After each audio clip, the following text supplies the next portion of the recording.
Hello friends, welcome to Medico Stream Education channel. आज के इस वीडियो में हम बीए में सेकंड ईयर का एक इम्पोर्टेंट टॉपिक आम्ल की द्रव्य यानी कि द्रव्य गुण में यह बहुत इम्पोर्टेंट है। हमें बीए में सेकंड ईयर में आम्ल की, हरित की, विविध की यह इम्पोर्टेंट है। अभी देखते हैं आम्ल की, जिसे धात्री भी कहा जाता है, आयुर्वेद में एक महत्वपूर्ण औषधि मानी जाती है। यह भारत में सभी जगह उपलब्ध है। आंवला के फल का उपयोग प्राचीन काल से आयुर्वेद में औषधि के रूप में किया जाता है। इसका वैद्यकीय नाम एम्बिलिका ऑफिसिनालिस है।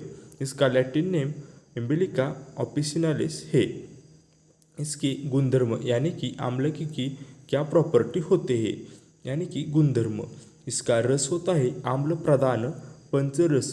इसमें लवण रहित बताया गया है। इसमें आम्ल रस प्रधान होता है और उसमें लवण रस विरहित होता है, यानी कि लवण रस इसमें नहीं होता।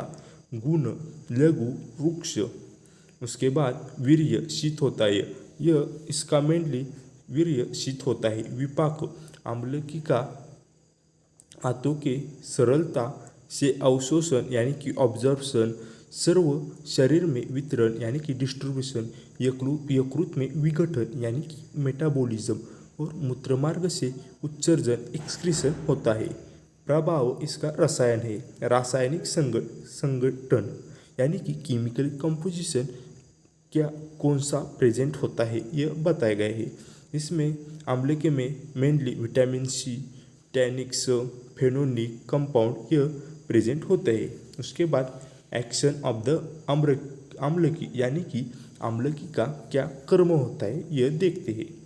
आयुर्वेद में आम्लकी फल से बहुत कर्म बताए गए हैं, जैसे कि रसायन, रक्तस्तंभन, हृदय, मेदोहर, ओजस्य, केश्य, व्रणरोपण, रुक्य, बल्ल आदि कर्म आम्लकी के बताए गए हैं।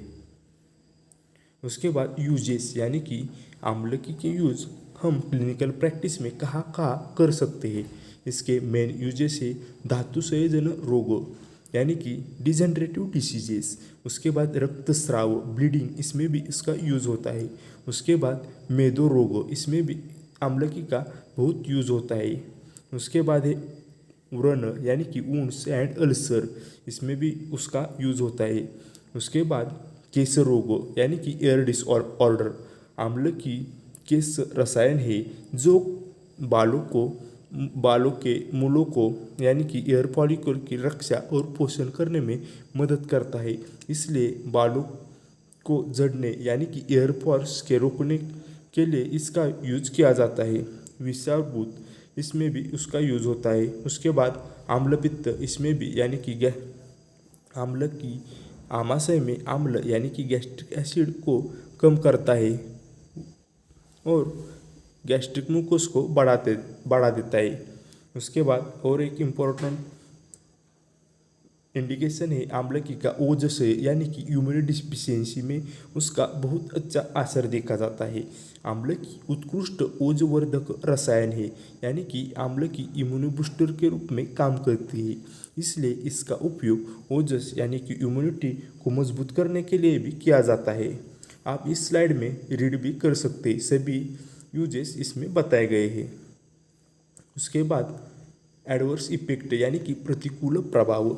सामान्यतः आम्लकी कोई गंभीर प्रतिकूल प्रभाव नहीं देती, लेकिन अधिक सेवन से आपको पाचन विकार पैदा हो सकते हैं। उसके बाद प्रोडक्ट यानी कि मार्केट में आम्लकी के क्या क्या प्रोडक्ट अवेलेबल है आप देख सकते हैं। उसके बाद ये प्रोडक्ट है आम्लकी सोरस, आम्लकी चूर्ण, धात्री रसायन, च्यवनप्राश मेनली आम्लकी का यूज किया जाता है। उसके बाद धात्री Loh, Amlaki Ghan tablet, Menovit tablet, एयर टोन्स टैबलेट, एयर स्टोन्स ऑयल, यह इसका मेनली प्रोडक्ट है। Thanks for watching this video. Please like, share, subscribe our medical stream education channel and join our telegram channel and follow on Instagram. Thank you.